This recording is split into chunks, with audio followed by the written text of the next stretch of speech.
ഇന്ന് കേരളപ്പിറവി ദിനം. ഭാഷയുടെ അടിസ്ഥാനത്തിൽ കേരളം ഒരു സംസ്ഥാനമായി രൂപപ്പെട്ടതിന്റെ 69ാം വാർഷികമാണിത്.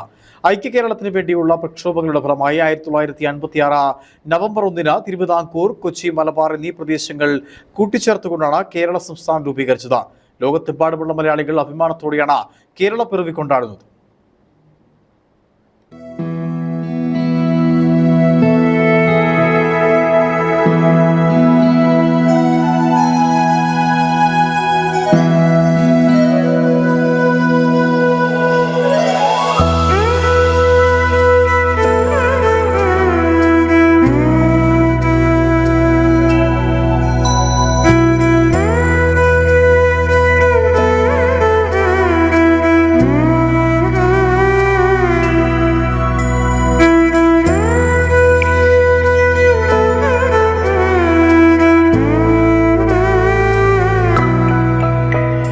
ആരോഗ്യ വിദ്യാഭ്യാസ രംഗങ്ങളിലും സാമൂഹിക വിഷയങ്ങളിലും കേരളം മാതൃക സൃഷ്ടിച്ച് മറ്റ് സംസ്ഥാനങ്ങൾക്ക് മുൻപേ സഞ്ചരിച്ചു.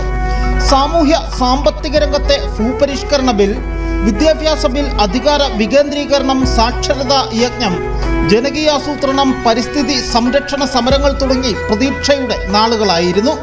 രാജ്യത്ത് ആദ്യമായി 100% സാക്ഷരത കൈവരിച്ച സംസ്ഥാനമായി കേരളം മാറി. ആരോഗ്യരംഗത്ത് കൈവരിച്ച നേട്ടങ്ങൾ മറ്റ് സംസ്ഥാനങ്ങൾക്ക് മാതൃകയായി. വിനോദസഞ്ചാര രംഗത്ത് വലിയ മുന്നേറ്റം. കേരളത്തിന്റെ തനത് കലാരൂപങ്ങൾ വിദേശ രാജ്യങ്ങളിൽ പോലും ശ്രദ്ധിക്കപ്പെട്ടു. മോഹിനിയാട്ടവും തെയ്യവും കളരിപ്പയറ്റും ഗോത്രകലകളും ഉൾപ്പെടെ വൈവിധ്യമാർന്ന കലാരൂപങ്ങളിൽ വിദേശ നാടുകളിൽ പോലും പഠനങ്ങൾ നടക്കുന്നു. ചരിത്രത്തിൽ സുവർണ ലിപികളാൽ എഴുതി ചേർക്കേണ്ട സുപ്രധാന പ്രഖ്യാപനത്തിനു കൂടി കേരളം ഇന്ന് സാക്ഷ്യം വഹിച്ചു. ലോകത്തിലെ തന്നെ വിരലിലെണ്ണാവുന്ന പ്രദേശങ്ങൾ മാത്രം കൈവരിച്ചതും ഏതൊരു പുരോഗമന സമൂഹവും സ്വപ്നം കാണുന്നതുമായ അതിദാരിദ്ര്യമുക്ത സംസ്ഥാനം എന്ന പദവിയിലേക്ക് കേരളം ഉയർന്നു. കണക്കുകളിലെ നേട്ടത്തിനപ്പുറം ഭക്ഷണമില്ലാത്ത, വീടില്ലാത്ത, സൗജന്യ ചികിത്സ ലഭിക്കാത്ത ഒരാൾ പോലും കേരളത്തിലില്ല എന്ന് ഉറപ്പുവരുത്തുന്നതാണ് ഈ പ്രഖ്യാപനം. എല്ലാ പ്രേക്ഷകർക്കും ഇടുക്കി വിഷന്റെ കേരളപ്പിറവി ആശംസകൾ.